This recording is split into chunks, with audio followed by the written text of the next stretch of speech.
welcome back to another episode of the Next Big Thing podcast.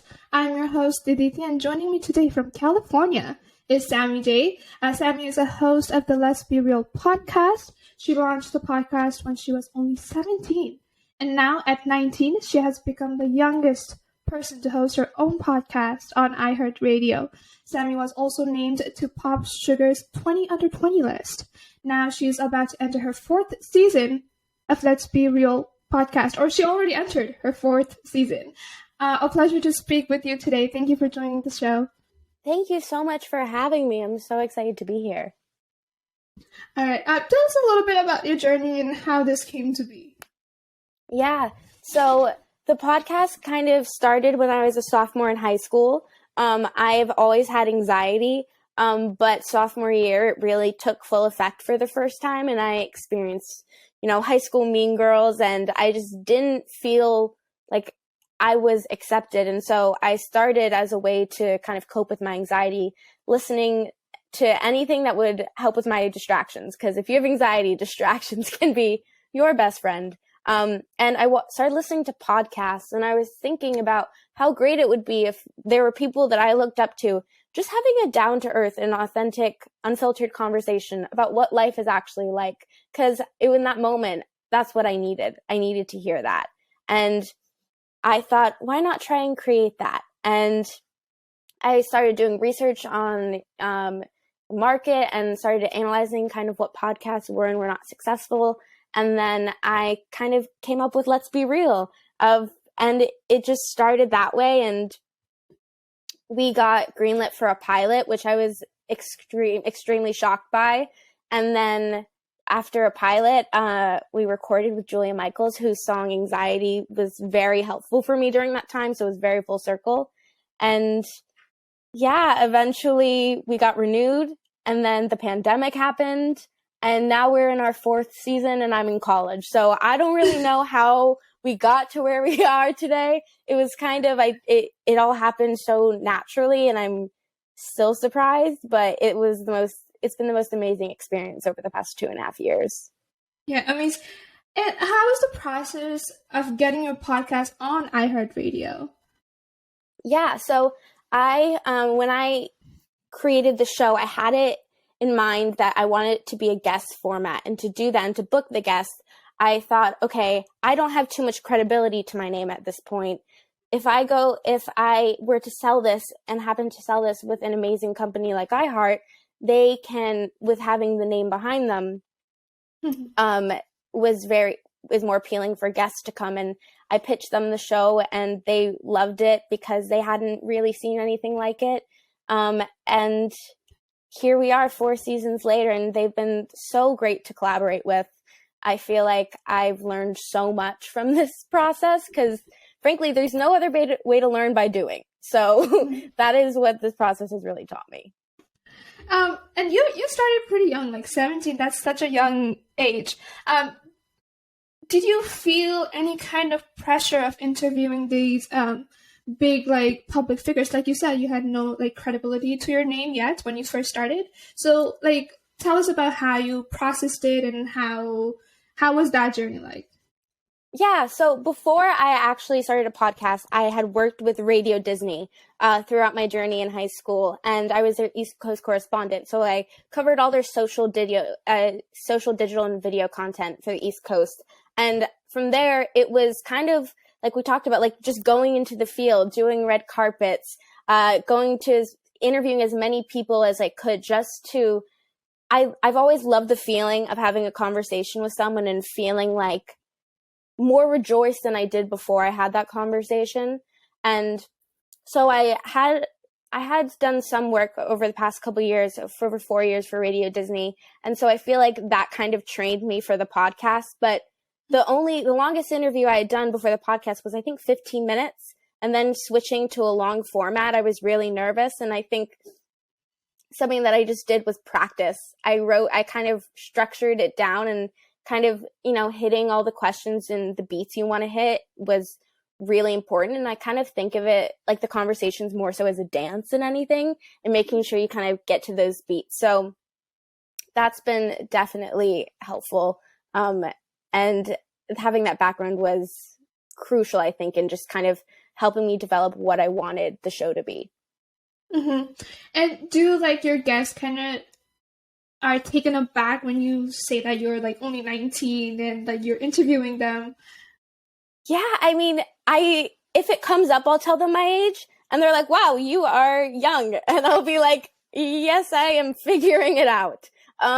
So yeah, there's been definitely instances where they've been surprised, but I feel like I try to focus a lot more on the quality of the interview instead of just being like, "Oh my goodness, I'm young. Look at me, I'm interviewing people." I always want to do better than I did before. I always want to improve and grow, and so I think just practicing, and if I end up getting a compliment, then that's always a little bonus. But I wouldn't say that's like my go-to motivation. Mm-hmm. And in the age of like social media and, access to resources now, we see podcasts and YouTube channels as prominent hobbies for like most people. It's so easy to like pick up a mic and like just talk to it. So Sammy, I want to ask you, when did you realize that you wanted to take this seriously and turn this into a career? Yeah, I mean, for the longest time, it was my hobby and it was my outlet. So having that transition to it being something serious, I think I realized in my junior year of going into junior year of high school, I realized this isn't something that I just love, but it's something that I want to commit and to do as a career. I don't know if there was one specific moment that made me want to do it full time. I think it was just a cumulative thing of realizing I feel more myself when I'm doing this versus when I'm not. And I just love that feeling. And so that's what made me want to stick with it as a career. Amazing. As a host, like myself, I feel that to like the rejoice of like talking to people and hearing that stories. How when you first you heard iHeart was gonna pick this up. What was your family's reaction to it, and how did your friends perceive it, and how did you feel when you heard the news? I remember I was actually at a salad bar in New York City eating lunch by myself. And I got a phone call and I was mid-bite of my bowl. And I was like, there's no way. And I remember my family was tearing up a little bit because they're like, how did this happen? And I was so confused because obviously I never thought I'd get renewed. I was just doing it as a way to try and distract from my own anxiety. And then I guess they liked it, and here we are. I'm still very surprised by it 2.5 years later that we've been able to grow and evolve as much as we have, because it truly just came out of a place of wanting to feel like I'm okay at something and wanting to make other people feel that they're not alone. And so the fact that other people saw that and it had a potential really meant a lot to me. Mm-hmm. And what kind of, you cover like wide range of topics with your guest. You talk about, social causes, and how does that, as an artist, as an interview, like as a host and interviewing artists in this industry, some things are very, very like close-knitted, and you can't really talk to artists about some things like mental health issues. So how do you kind of like get away with that, I want to say? Well, I think for me, I have struggled with anxiety and OCD my entire life. And I've realized that when I'm open about it, there tends to be a ripple effect. So every time if I approach a subject about something regarding mental health, I like to talk about my experience so that they know that I can relate and that I've gone through it. And I'm not just trying to get a soundbite, but I want to hear their story. I've found that when I'm open, it's a ripple effect, and they tend to do the same. So I think by just being yourself, and if you're authentic and what you believe and the questions you ask, then that will translate and they'll open up as well. And that's what's been happening, which has been really nice to see.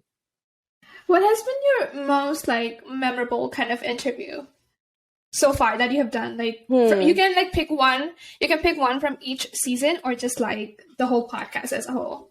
Okay. Ooh, I like this. From each season, I would say for me in season 1, Kesha. because I love Kesha, and I recorded that in my junior year of high school when I was still trying to figure out who my true friends are, and I was still struggling, and once I talked about it with her, she went through very similar struggles, and it made me realize I wasn't alone. So that one had a really big personal impact for me because I was honest, so is she. So I would say Kesha, my goodness, Julia Michaels, because that was the pilot and that episode means so much. I'm blanking on so many, but there's been, this season, our finale is with Dule Hill, which meant so much to me because I'm the biggest fan of Psych and West Wing. And so just getting to chat with him and, I don't know if you watch the show Psych, but in the show he tap dances.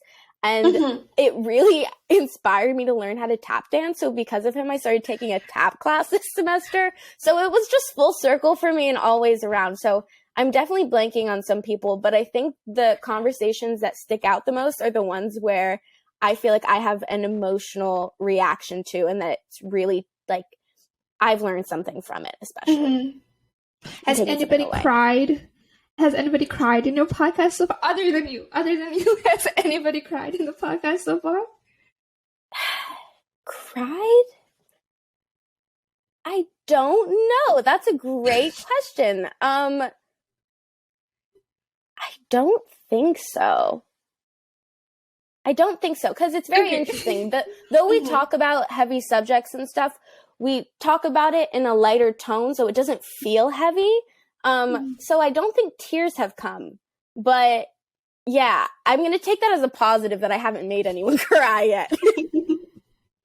So you started at 17, you're still in school. You're taking tap dance classes now. So like, and you're in college and you're doing this podcast. So how are you balancing it all? Great question. Figuring it out, taking it day by day. I am a sucker for a to-do list. I write everything down, otherwise it's not happening. I noticed when I'm not organized, neither is my brain. So I think it's really about time management and splitting up your time and prioritizing, because I find that if you really want to make time for something, you can. And so it's been interesting, but it's kept me busy. And frankly, after not being busy for so long, like just living through a pandemic, I'm really happy to have a lot on my plate because it feels like it's all very fulfilling, everything that I'm doing. So you started the show during the pandemic, correct me if I'm wrong, or was it like right before the pandemic? Right before. We launched it February of 2020, so a month before the pandemic hit. And how did you kind of interview this? Was it like in person, like the first couple of episodes? Yeah, so it was all in person, and then navigating to being remote was a really interesting challenge because during that time I was also applying to college. So on top of being in my senior year, I was applying to college and learning how to do podcasts remote, which was a really interesting experience. You know, you're kind of forced to learn how to do it, whether you like it or not. And I feel like that's one of the things the pandemic has taught all of us is like, if we have Google, we can do anything, and just being able to do that. But balancing it has been a struggle. I'm not going to say I don't like have had breakdowns over it, but we're doing a lot better than we ever have. And I feel like that's because I know how to better handle it, which is what's important for me. I mean, as you grow, you learn with the things, that you are scared to do. And I'm happy that this is working out.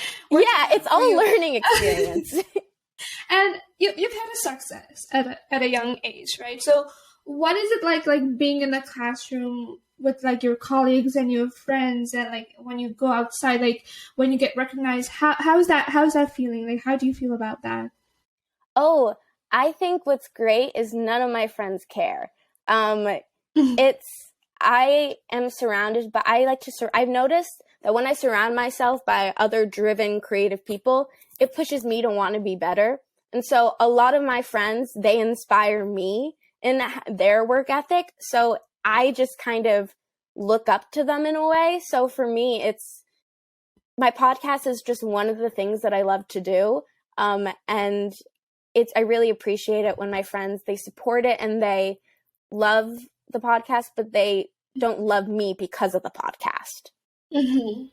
That is a very sweet thing to say about your friends, and like you said, we are what we surround ourselves with, and that is I'm glad that you have such friends. And what has been the biggest challenge for you in like pursuing this dream as a young woman in like this interviewing or like journalism industry? The biggest challenge definitely for pursuing it has been the time management aspect, and figuring and not wanting to half-ass two things but whole-ass both things and really give my all to it. My biggest fear is letting people down. So I think just figuring out the time management aspect, and also figuring out before college, I did not have a social life. So it was just school and podcasts. And I think trying to navigate now that I am having a social life, how do I also be a 20-year-old, but also still make my work my priority because it's what I love, and also making me being a student a priority too, because I love learning too. Yeah, that juggling all things together while trying to make the most of it is always a challenge for like many of us. I want to ask Sammy, you advocate, you're like a big advocate of like mental health issues, and you cover that kind of stuff. So like, how has this podcast, you said that it was like kind of like your coping mechanism in a sense to create this podcast. So like, how has this podcast better your mental health? I want to ask. It has given me talking to people that I look up to and have looked up to since I can remember, has given me a really interesting perspective that we're all going through it. And I feel like it's been therapy for me in a way, because I've learned so much from the guests and what they tell me. And so it's just been one of those experiences that, though the work has sometimes, and balancing the school has, affected my anxiety and stuff, I've turned that anxiety and I've used it to my benefit. So I would say that would be the biggest.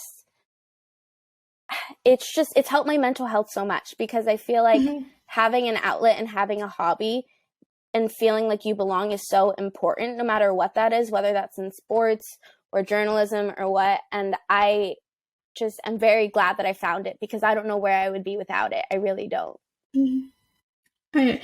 What has been the most like not important, but like what is the most outstanding advice that you have received from some of these like big celebs?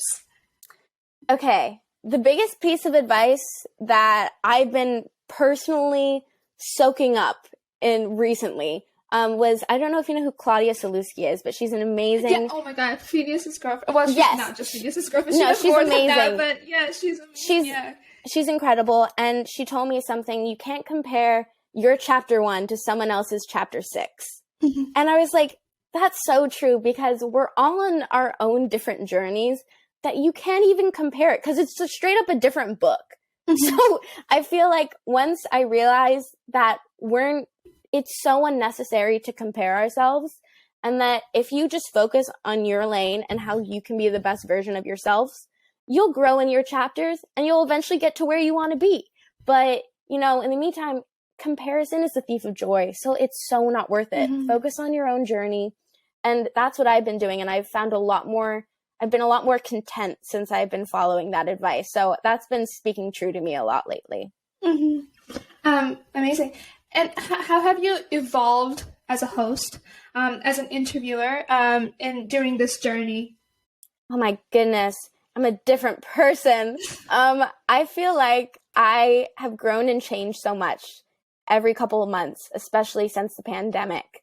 And seeing that progression, you definitely hear it in the conversations.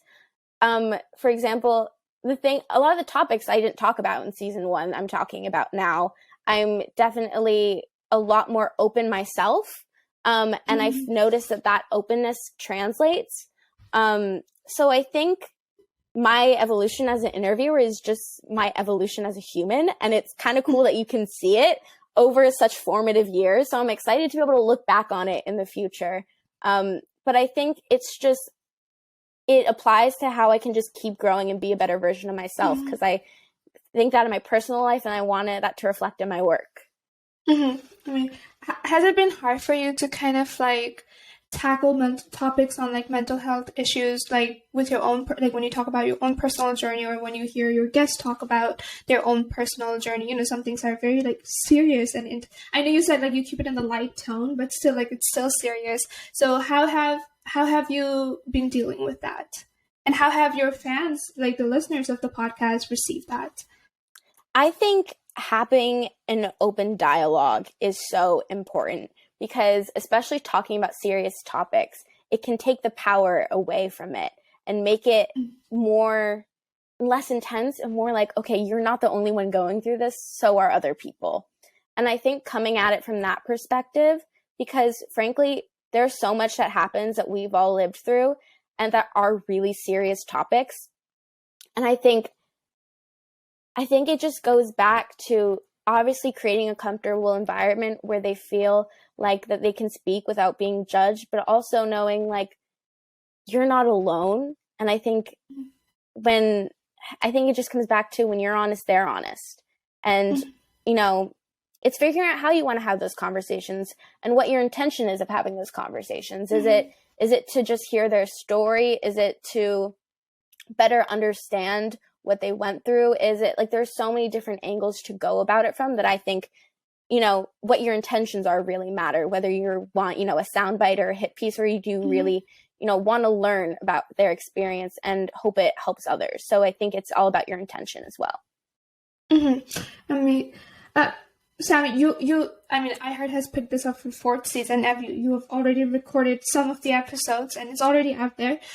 What can we expect from you in the future? Like, what are things that you like to achieve with this podcast, or just like your journey on itself? So for me, I've been stepping more into directing. So there is going to be a lot more of that coming in the future, whether that's in podcast space or docs. I'm also working on a children's book on my learning story. So everything I want to do, though there's a variety and like they're all different, the through line is I really just want to spark an open dialogue of conversation about a topic. Because frankly, when we talk about it, then the stigma-ness goes and the scariness of it goes away. And I hope that's what people pick up on when they listen. Yeah, that is very true. Well, I want to ask you this. If you had the power, like let's say you're in a Harry Potter world and you have a wand and you have any sort of magic that you can like imagine, you have it all. You have the magic to do anything you want. What would be the one guest that you would die or like literally die to put on your podcast? That one guest that is just like a dream to you. Okay, so I have been manifesting this guest since before the podcast has started, and I'm still manifesting because it still could happen. But Lin-Manuel Miranda is my dream guest. I am a huge fan of his writing, his work, the way he goes about his work, his activism. It just all inspires me so much. And he truly is a modern day Shakespeare. And then just getting to talk with him, like his dad came on my podcast, and Anthony Ramos. So like I'm 1 degree of separation from him in a few different ways. So it feels so close yet so far, but it's going to happen one of these days. And then we'll have this to look back to be like, oh no, she manifested that. We're manifesting it by putting it out in the world. We're putting it out there because it's going to happen. It's just a matter of when. And my last few questions to you is, you're an inspiration to many people. You know, you're an inspiration to me when I first heard about you and when I first looked into your work. And to many people who want to do like something big, but might be scared to take that first step, right? Like, especially the younger generation, what advice do you have for them? Google is your best friend, and the hardest part of starting is starting.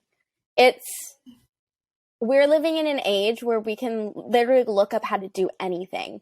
So frankly, our age, like that, we can't use that as an excuse because we can just look it up and do it.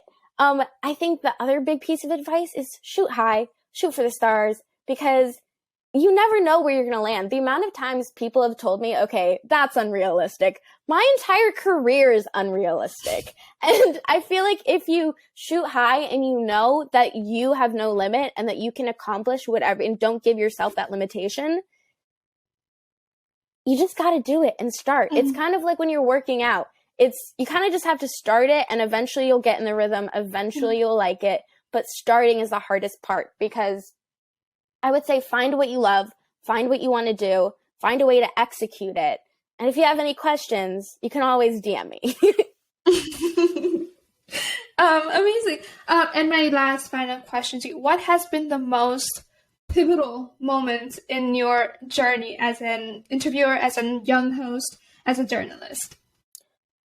Pivotal moment. I think it was probably the Julia Michaels podcast, because that was my first long form interview. That was my first podcast recording. And that was just such a crazy experience because her music really helped me so much during that time. I learned I could be myself, and that was okay. And that people liked that. And I was like, what? And I think when I realized that I could thrive from being myself, that was the moment I realized that I could do anything. And like, that anyone can do it. Like, you can, look what you're doing. Like, you know what I mean? Like, if you believe it, you can do it. It just takes, you got to believe in it first. So I would say that was the most pivotal moment. That took me a while to get there. I'm very sorry. But that was definitely, that moment for me really made an impact on my life. And I think I wouldn't be living this life if that didn't happen. Well, amazing. And we're glad that you're here, and we're glad that you're continuing this journey with your podcast. And we can't wait to see what you do next.